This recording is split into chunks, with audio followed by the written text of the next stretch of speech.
Alors, rapidement, je vais vous présenter quelques résultats de ma thèse à l'INRA de Lusignan. Ça portait sur, en gros, la vulnérabilité de populations naturelles d'une graminée qui existe dans les prairies naturelles en Europe, sa vulnérabilité face au changement climatique. Alors, le sujet d'étude, les prairies naturelles, souvent c'est sur des terrains qui sont assez difficiles à cultiver et ça représente une grosse partie de la surface agricole européenne. Et vu qu'ils sont difficiles à cultiver, on valorise la diversité spontanée. Pour valoriser cette diversité, on utilise l'élevage d'herbivores qui permet de transformer la végétation spontanée en aliments digestifs pour l'homme. Ce pas des surfaces qui produisent beaucoup de calories alimentaires par hectare, mais on peut les associer à, par exemple, des fruitiers, des choses comme ça au sein de la prairie qui permettent de produire beaucoup de calories par hectare. Et ce sont des agroécosystèmes qui permettent un équilibre très intéressant entre la production agricole et la préservation de la biodiversité. Cependant, on peut se demander ce qui va arriver à ces communautés prairiales face au changement climatique. Alors, on peut penser qu'il y aura une perturbation des habitats avec des variabilités du climat entre les années. Et là, on pourrait tendre vers des espèces qui seront plus annuelles, ont plus tendance elles pourraient mourir et revenir rudérales. On pourrait avoir une augmentation du niveau de stress environnemental. Et là, on tendrait vers des espèces plus tolérantes aux facteurs de stress, mais moins compétitives pour la lumière et donc moins productives. Et dans certaines zones d'Europe, on pourrait avoir une baisse du stress lié au froid. Et là, on pourrait tendre vers des espèces plus compétitives pour la lumière et plus productives. Alors, selon les régions d'Europe, on peut se demander ce qui va se passer aux espèces qui sont présentes dans les prairies. Alors, voilà, ce qu'on se cherche surtout à savoir pour les agroécosystèmes, c'est qu'est-ce qui va se passer, qu'est-ce qui va arriver aux espèces préales qui sont productives, et est-ce que localement, on peut avoir une disparition de certaines espèces. Et pour cela, on cherche à comprendre le lien, l'adaptation génétique et morphologique phénotypique qui permettent l'adaptation d'une espèce à différents climats. Alors, à l'INRA de Lusignan, on a étudié le régras anglais au sein du projet Grass Landscape. Il y a eu beaucoup de 385 populations naturelles qui ont été collectées à travers l'Europe. Toutes ces populations ont été génotypées. On a accès à leur diversité génétique à plein d'endroits du génome. Elles ont été phénotypées pour beaucoup de caractères adaptés. Alors, d'une part, si on regarde, on peut faire des groupes phénotypiques au sein de ces populations naturelles. Et on voit qu'on a trois grands groupes phénotypiques. En gros, on a un groupe qui est très productif en biomasse et qui vient des endroits assez où il fait pas trop froid et une pluviométrie relativement conséquente. Il y a plutôt les phénotypes résistants au gel qui viennent du nord de l'Europe et les phénotypes tolérants à la sécheresse qui viennent du sud de l'Europe. Alors, si on modélise la niche climatique pour la période assez proche, on a d'où ils viennent à peu près. Et après, si on projette ces niches climatiques dans le climat futur, on voit que l'aire de distribution géographique est assez largement modifiée. Le phénotype résistant au gel va vachement monter vers le nord et remplacer plus par du phénotype productif en biomasse. Que là, on aurait des régions qui pourraient augmenter en productivité. Par contre, le phénotype tolérant à la sécheresse, son aire de distribution va vachement augmenter vers le nord. Et du coup, là, on peut penser qu'on aura des grosses zones d'Europe. Il y aura des espèces il faudra des phénotypes plus tolérants à la sécheresse et donc sûrement moins productifs.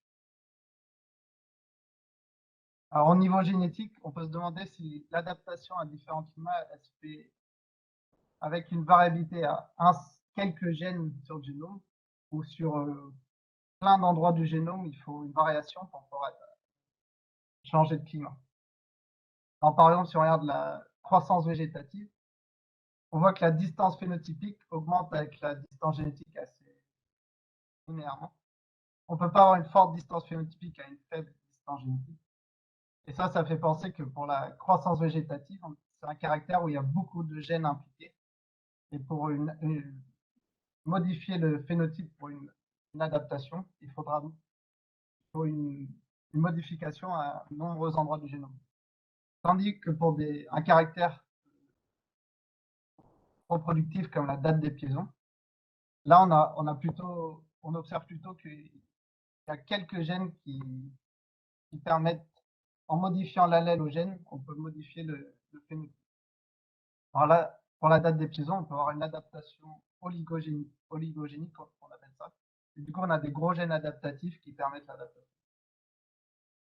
Alors, pour savoir si une population est vulnérable, on peut se demander si, au sein de chaque population, si on a de la diversité génétique. Alors là, si on prend un gène majeur qui permet l'adaptation, on regarde s'il y a de la diversité génétique au sein de chaque population. Et on voit que quand même, c'est très rare que un allèle ou un autre soit fixé dans les populations. C'est-à-dire que dans toutes les populations qu'on a observées quasiment, on a un certain niveau de diversité génétique. Alors cette diversité, elle pourrait venir du fait que le climat dans le passé, il est variable d'année en année. Et du coup, on n'a jamais un allèle ou un autre allèle qui soit fixé.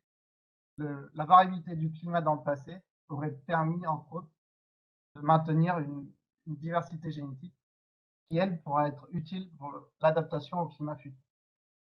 En quelque sorte, la variété du climat passé interannuel va permettre une adaptation à une variabilité sur le long terme dans le futur. Alors, on a calculé quelques indicateurs pour voir dans les zones d'Europe où est-ce que la vulnérabilité des populations est la plus importante. Alors, la carte du haut, ça montre où est-ce qu'il manque de diversité à la plupart des loci adaptatifs. Alors, plus c'est rouge, plus il manque de diversité. Si c'est très bleu, il y a tellement de diversité qu'on a de bonnes chances que ça puisse évoluer. Alors, on voit que c'est plutôt dans le nord-est de l'Italie. Et la carte du bas montre la distance génétique entre la moyenne génétique de la population actuelle et le génome qu'il faudrait pour être adapté au climat du futur. Et plus c'est rouge, plus la distance est importante.